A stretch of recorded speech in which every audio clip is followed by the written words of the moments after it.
Hey, all my Crimsonites, and welcome to the Crimson Cure channel, where we embrace our femininity, increase our womanly value, and celebrate our brothers. So join me on our feminine journey to learn, heal, and grow.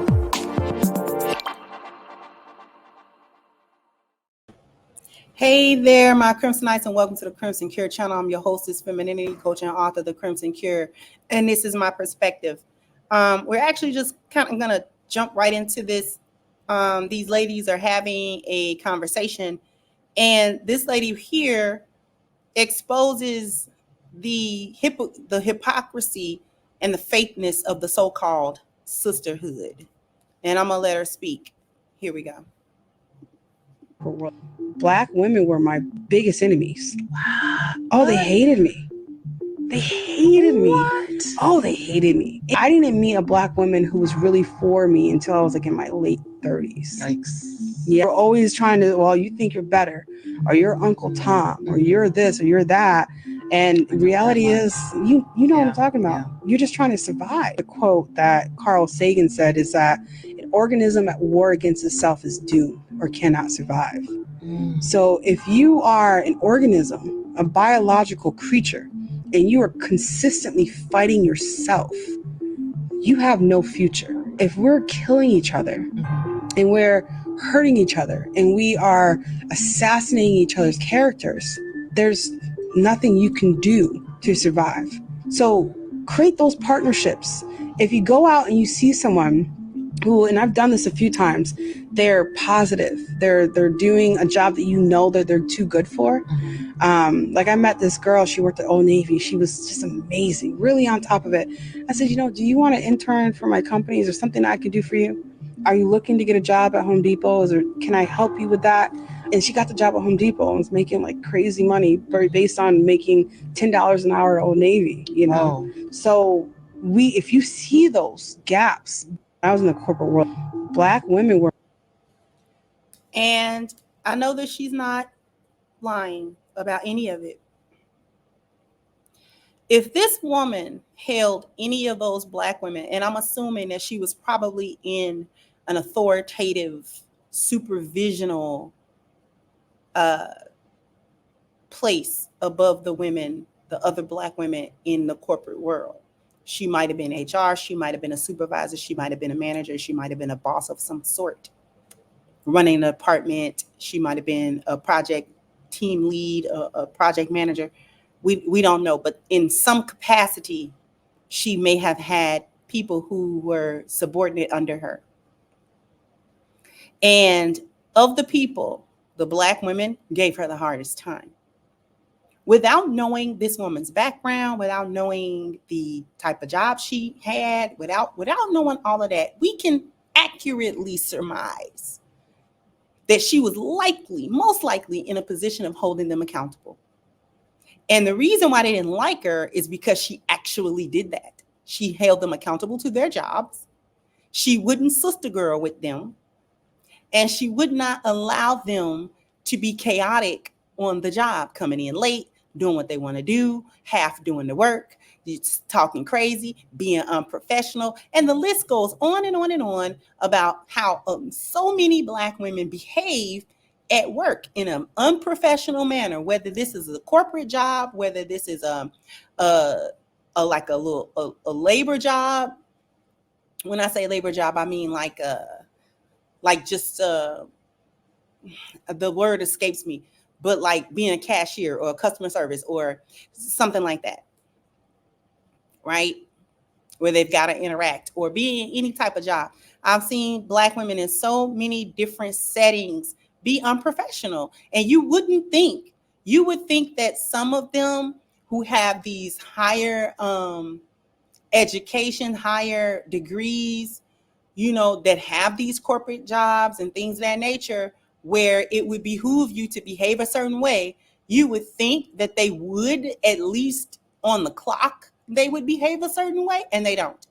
Whenever there's too many Black women in a particular space, department, whatever, and a Black woman is like overseeing them, they expect her to sister girl with them. Kiki, be as unprofessional with them as they are at work.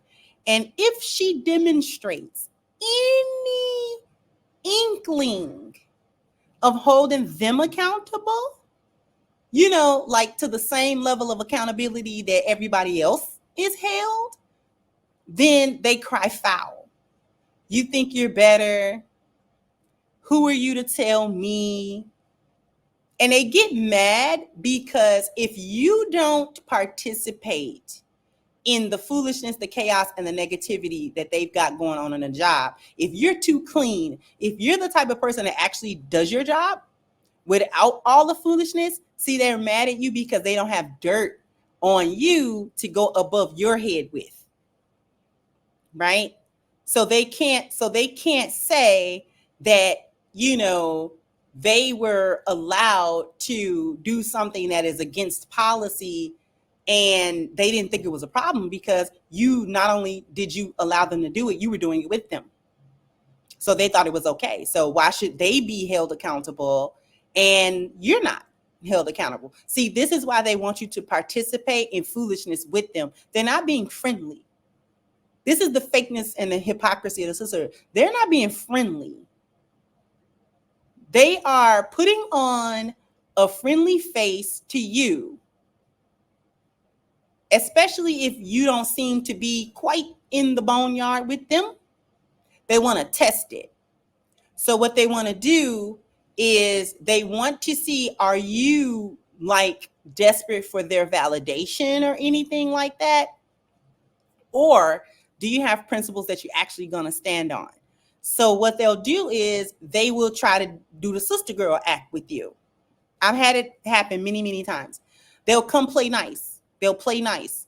They will, a hyena will definitely come play nice in your face to test to see if you're just a hyena in her shell, or are you a shy hyena that they need to break out of their shell, or are you a lioness that either is curious about the boneyard, or are you standing on business? They want to know. So the way in which they test this out, and the lionesses should be able to corroborate what I'm saying. What they'll do is they'll show up nice. They'll show up 1, 2, a little friend group of them. Usually a group of women or a woman that you would not think would even want to associate with you. You know how the cool girls didn't associate with the lame ones? You understand what I'm saying? And then all of a sudden the cool girls want to talk to the lame ones. If you're suspicious about that, if you were suspicious about that in school, be suspicious about it even more so in the adult world, because those types of girls don't change. They just get older. So they'll come trying to play nice, trying to invite you out to, drinks or to socialize with you, in a way in which you feel invited, you feel seen by them, you feel like you're one of them.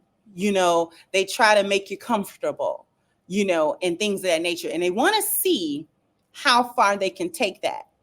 So if you are a lioness, you know how to be cordial and you know how to be cool, but you also know where the boundaries are. And the minute that you don't let them cross a boundary with you, the minute that they try to stick that back foot right over that line and you nip it, and then they realize, oh, this one's a lioness. Oh, we can't do that. That's when they start hating. That's when they start getting mad. If this lady here showed any lioness qualities at all, and I don't know who she is, so I don't know if she's a lioness or not. Let's be clear. But if she showed if she held them accountable in any way, she's the ops. She's the ops. She's the ops. Period, point blank. And that's why they didn't like her. Because at some point, she was actually genuine with who she was. Whoever she portrayed herself to be, she's probably that person for real. And they couldn't get her to be, in the foolishness with them. And so once you prove that you're not going to, run amok through the boneyard with them so that everybody can have dirt on everybody else. They don't like rolling with no clean people because they're dirty.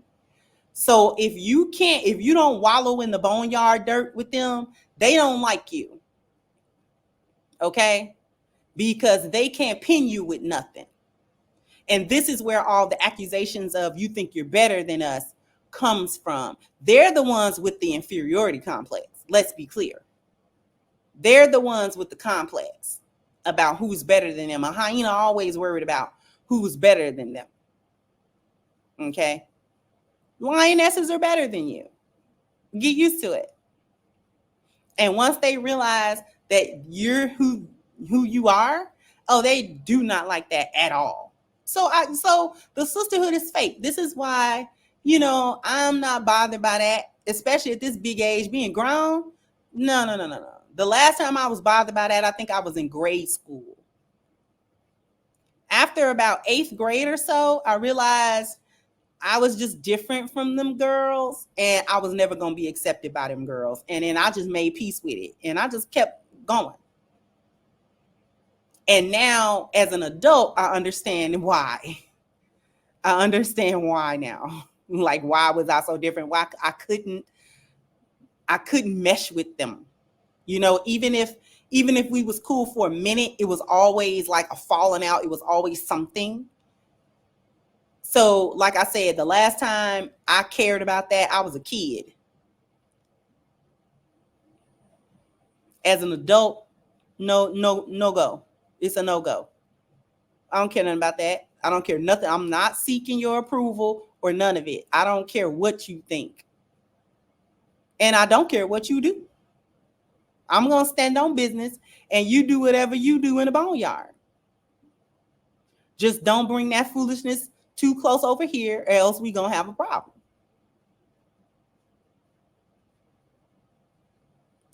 The sisterhood is fake. That little camaraderie that the hyenas like to portray that they have, fake.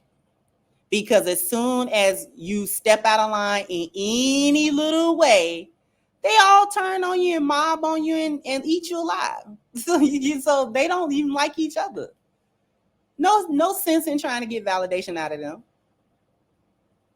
They are cutthroat and selfish, and they don't care who they hurt. They don't care who they lie on. They don't care. Jump down in the comment section. Let me know what you think. Like, share, subscribe to the channel if you have not. Once again, I'm your hostess, The Crimson Cure, and this is my perspective. Bye-bye, Crimsonites.